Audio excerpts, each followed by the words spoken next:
আজকে আমরা জানবো যে সাহাবীর মেহমানদারিতে স্বয়ং আল্লাহ পাক হেসেছিলেন।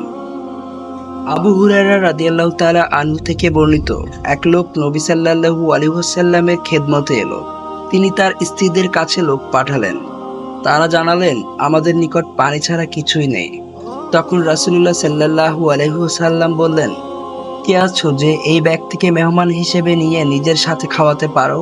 তখন এক আনসারী সাহাবী আবু তালহা রাদিয়াল্লাহু তাআলা আনহু বললেন, আমি। এ বলে তিনি মেহমানকে নিয়ে গেলেন এবং স্ত্রীকে বললেন, রাসূলুল্লাহ সাল্লাল্লাহু আলাইহি ওয়াসাল্লামের মেহমানকে সম্মান করো। স্ত্রী বললেন, বাচ্চাদের খাবার ছাড়া আমাদের ঘরে অন্য কিছু নেই। আনসারী বললেন, তুমি আহার প্রস্তুত করো এবং বাতি জ্বালাও এবং বাচ্চারা খাবার চাইলে তাদেরকে ঘুম পাড়িয়ে দাও। সে বাতি জ্বালালো, বাচ্চাদেরকে ঘুম পাড়ালো এবং সামান্য খাবার যা তৈরি ছিল তা উপস্থিত করল। বাতি ঠিক করার বাহানা করে স্ত্রী উঠে গিয়ে বাতিটি নিভিয়ে দিলেন।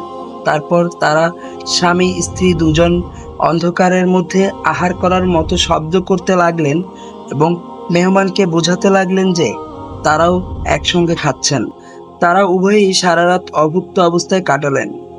ভোরে যখন তিনি রাসূলুল্লাহ সাল্লাল্লাহু আলাইহি ওয়াসাল্লামের নিকট গেলেন, সাল্লাল্লাহু আলাইহি ওয়াসাল্লাম বললেন, আল্লাহ তোমাদের গত রাতের কাণ্ড দেখে হেসে দিয়েছেন, অথবা বলেছেন খুশি হয়েছেন এবং এ আয়াত নাজিল করেছেন।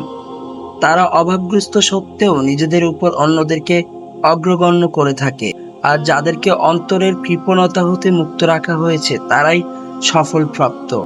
সহিহ বুখারী হাদিস নং 3798।